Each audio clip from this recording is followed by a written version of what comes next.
Bonjour à tous, j'espère que vous allez bien. Aujourd'hui on se retrouve dans une vidéo, donc on est le dimanche 22 août et on va fêter la baby shower de ma soeur.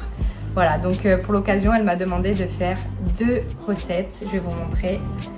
Elle m'a envoyé ces deux photos, donc d'un côté il y a une génoise en forme de body avec un glaçage blanc dessus et de l'autre côté c'est des Oreos dorés que d'ailleurs on trouve pas de partout, je les ai trouvés pour ma part chez Carrefour avec un glaçage rose et bleu. Voilà, donc je vais vous montrer ce que j'ai acheté du coup pour les faire. Déjà j'ai trouvé ces deux tubes de glaçage chez Audio. Je les avais utilisés pour Noël et pour Pâques et franchement ils sont super au niveau de l'utilisation, c'est hyper pratique. Ils sont à 2,50 € le tube, voilà, chez Audio. Après j'ai trouvé ces petits vermicelles de sucre, pareil chez Carrefour.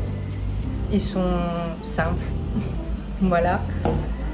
Les Oreos, que je savais même pas que ça existait, voilà, donc ils sont comme ça, ils sont dans un sachet jaune. D'ailleurs dites-moi si vous connaissez, parce que honnêtement j'en avais jamais entendu parler et j'avais jamais capté qu'ils en vendaient, voilà.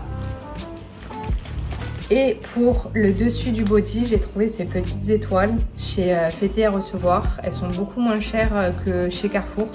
Là il y a 100 grammes et je les ai payées je crois 3 € ou un petit peu moins que 3 €. Voilà, donc je vais pouvoir faire tout le gâteau. Et d'ailleurs je vais commencer par le body, donc c'est parti. Pour faire la base de mon gâteau, j'ai décidé de ne pas faire une génoise, mais plutôt un gâteau yaourt. Pour ça j'ai pris la recette basique et j'ai doublé les quantités car nous allons être une vingtaine. Je pense qu'on a déjà tous fait une fois dans notre vie le dosage avec un pot de yaourt. D'ailleurs, comme vous pouvez le voir, j'ai pris un saladier vraiment petit par rapport à la quantité des ingrédients. Je rajoute mon sachet de levure et une quantité phénoménale d'œufs. Je mélange le tout jusqu'à qu'il n'y ait plus de grumeaux et je beurre bien mon moule. Comme je n'ai pas de moule de cette forme, j'ai décidé d'utiliser un plat et ça fait tout aussi bien l'affaire. J'enfourne 30 minutes au four à chaleur tournante, puis je le sors une fois bien cuit. Je le démoule délicatement pour ne pas le casser. D'ailleurs, j'ai bien fait de beurrer le moule car il a vraiment pas accroché au plat. Bon bah ça y est, j'ai fini la génoise, je trouve que c'est pas trop mal. De toute façon, il va y avoir du glaçage dessus, donc on verra plus la génoise. Voilà, donc là je vais passer au découpage et voilà, je vous amène avec moi. On va commencer par du coup en haut, le col. Oh, il a l'air vraiment bon, hein. Il est moelleux. Je découpe ensuite de chaque côté les emplacements pour les jambes. Et avec le reste, je découpe deux triangles et je les place au niveau des bras. Il est délicieux. Regardez, du coup, j'ai enlevé tout le tour là en fait, tout ce qu'il y avait autour. Parce que je me suis rendu compte qu'il rentrait pas dans mon assiette. Il était beaucoup trop grand. Donc du coup je l'ai rapetissé. Et au final, je sais pas si vous voyez, mais tout à l'heure il y avait ça qui était beaucoup plus haut par rapport à... Enfin ça faisait une différence. Et là en fait il revient tout plat. Sauf ici où il y a un petit peu de différence, mais c'est pas grand chose. Du coup je vais beaucoup moins galérer avec le glaçage. J'ai dû innover du coup un dessous de plat parce que mon gâteau est rentré dans aucun de mes plats, ils étaient beaucoup trop petits. Donc j'ai fait un carton en fait dimension 40 cm par 40 cm que j'ai tout simplement recouvert avec du papier cadeau que j'avais acheté pour justement recouvrir les cadeaux de ma soeur là pour la baby shower. Et j'ai recouvert en fait avec un film transparent, je sais pas si vous le voyez, pardon. Et il est entièrement recouvert. Comme ça permet en fait d'être étanche et le gâteau il pourra rentrer dessus nickel. Et en attendant d'ailleurs que la génoise refroidisse, je vais me lancer sur les Oreos. Regardez, je viens de déposer le gâteau dessus. Ça rend super bien. Je fais chauffer l'eau et je place mes deux tubes pour que le sucre devienne liquide. Je place ensuite tous mes Oreos sur le plan de travail en regardant qu'il n'y en ait pas de cassés. Puis je passe au remplissage du glaçage. Je prends le biscuit à l'endroit et je le remplis juste en dessous de l'écriture Oreo. Je mets les petites décorations en sucre tant que le glaçage n'a pas durci. Puis voilà le résultat. Je passe ensuite à tous les autres, puis je les laisse sécher. D'ailleurs, pensez bien à le faire le jour même car les Oreos deviennent mous, ou pensez à bien mettre dans une boîte hermétique, ça peut faire l'affaire. Pour ma part, comme c'est pour dans 2 heures, je les place directement sur le plat. Je suis vraiment contente du résultat, je les trouve vraiment ressemblants à ce qu'elle voulait. Je passe ensuite au glaçage de mon gâteau. Pour ça, rien de plus simple.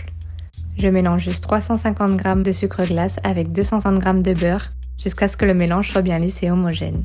Je commence par écraser le beurre avec une fourchette dans mon sucre glace et pour terminer le travail, je prends mon batteur électrique. Ça doit vraiment former une pâte un peu consistante. Avec une spatule, je recouvre intégralement mon gâteau et je lisse bien le dessus et les recoins au maximum pour qu'il soit joli esthétiquement. Je place mes petites étoiles en sucre au-dessus du glaçage et j'aplatis avec un papier cuisson. Dans une poche à douille, je mets le reste de mon glaçage pour pouvoir faire les détails de mon gâteau. J'utilise un embout normal. Bon, là j'ai pris vraiment ce que j'avais dans le tiroir, mais si j'avais su, j'aurais acheté une dimension un tout petit peu plus petit pour que mes traits soient plus fins.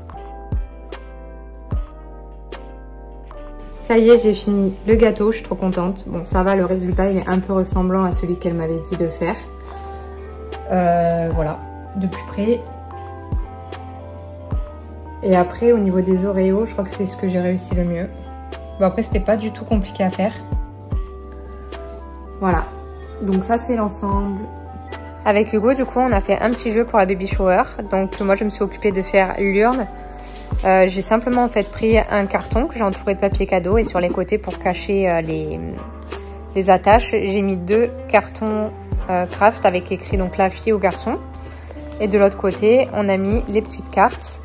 Donc en fait, le but du jeu, c'est les personnes vont écrire s'ils pensent que c'est une fille ou un garçon. Voilà, après ils marquent leur prénom et le nom derrière. Ils le mettent à l'intérieur et dès qu'en fait on sait le sexe du bébé, et ben toutes les personnes qui ont fait un vote faux, elles ont une liste de mimes en fait à faire.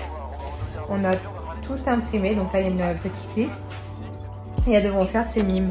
Tout simplement. Voilà, donc ça c'est Hugo qui a fait les petites cartes, elles sont trop mignonnes. On les a imprimées et elles sont cartonnées. Voilà. Donc on va voir ça, normalement ça devrait être sympa. Donc là on va partir chez ma soeur, on va lui amener du coup les gâteaux, le ballon et du coup le jeu. Amélie, on arrive. On a tous les gâteaux sur nous. Bon purée, j'espère qu'avec le soleil ça va pas fondre. Je vous montre un peu la décoration qu'elle a faite. C'est super mignon. Du coup, on a accroché le ballon ici. Et ça rend comme ça. Après, elle a mis les petites guirlandes sur les murs. Bon, après, il manque tout, mais les tables, c'est mis comme ça.